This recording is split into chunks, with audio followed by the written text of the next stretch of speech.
All right, so we're going to find the 5-number summary of these 20 statistics exam scores, and then afterwards we will make a box plot. Now, our first job is to put them in order, and you'll notice that they are in order already, so we don't have to do that, but that's always something we have to do when finding the 5-number summary. Now, the 5-number summary is composed of the minimum, our lower quartile, or sometimes referred to as quartile 1, so I'm just going to use Q1 for that, our median, or quartile 2, our upper quartile, or quartile 3, and the maximum. All right, now of course the min and the max are real easy. In this case, the minimum is 45 since we have them in order, and the maximum is 97. All right, but we have to do a little more work to get these others. Now, we have to start by getting our median. Since there's 20 scores, the median is going to fall in the middle between 2 scores. 1, 2, 3, 4, 5, 6, 7, 8, 9, 10. 20 divided by 2 is the 10th position. The 10th and the 11th position here are what we are going to average to find the median.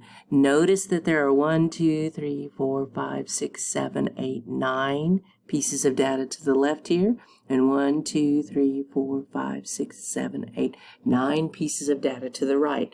So we know that these two are the middle. All right, now 79. Hold up a second there. All right, 79 plus 82 divided by 2 is the calculation that we want to do. I'll put that into my calculator, and my median is 80.5. Now, I'm going to use my draw feature, and I'm going to kind of put 80.5 right here. Now, it's not part of my data points, but I need to keep in mind where it is, because as I find the first quartile, I'm going to consider all of the data that is to the left of 80.5. So there's 1, 2, 3, 4, 5, 6, 7, 8, 9, 10 pieces of data. So again, I'm going to look at the 2 middle pieces of data, since this is an even number of data. 10 divided by 2 will be 5. So in the 5th and 6th position are these 2 right here. Notice again, there's 4 pieces of data to the left, 4 pieces of data to the right. We want to average these 2 together. But of course, since they're the same thing, they are going to average to 74. Now, just for the sake of realizing that they are going to average to 74, you might, want to put that in our computation. We would average these together. Of course, that average is still 74.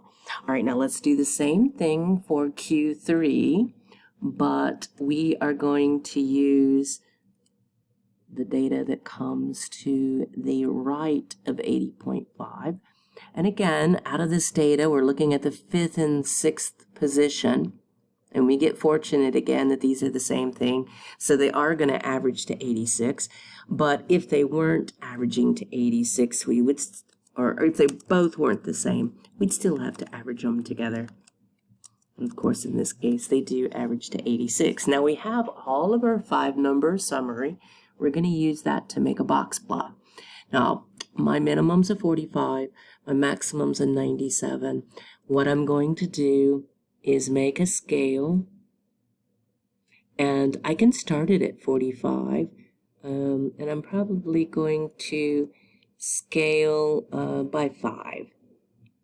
And ideally, I'll draw this nice and straight, but I'm not going to be perfect drawing it here on the screen, as you can see. But I'm going to go up by 5. So 45, 50, 55. And we can put the numbers above or below. It probably would have been better if I stuck them below, but I'm running out of the room here at the bottom. And we want these tick marks to be as close to the same distance as possible. Again, since I'm using the draw feature in Word, it's difficult to be perfect. but I'm going to go all the way up to 100 since my max is 97.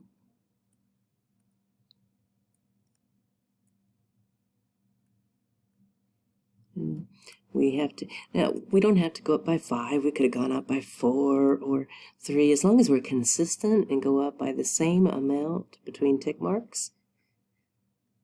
I just chose 5 because these weren't too far apart from one another. Now I'm just going to use my eraser just to erase everything. Oh no! Well, that's all right, I can redraw the line. Maybe not as straight, but we'll see. Well, there we go. Okay, now I'm now going to make the whiskers of my box plot. The minimum and the maximum.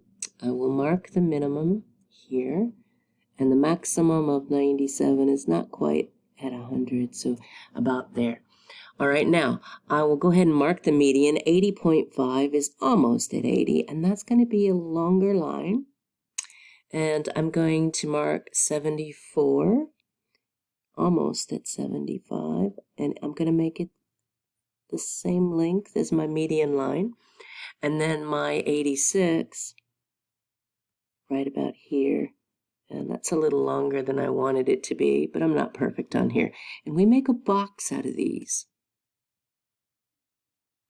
All right, and then we make lines coming, which we call the whiskers, coming from the box out to our min and our max. Now from the box plot, we can tell how much spread there is in the data. Notice there's a lot of spread between our first quartile and our minimum value.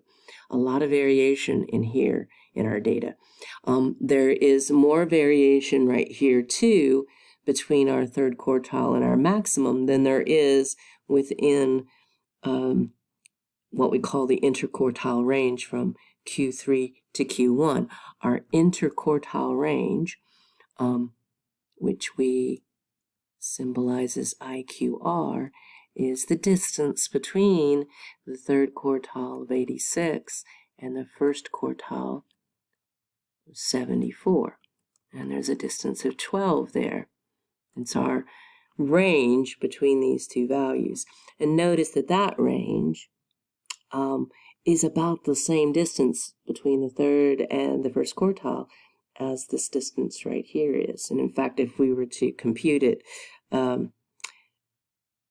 it's actually a little bit shorter in here than it is over here.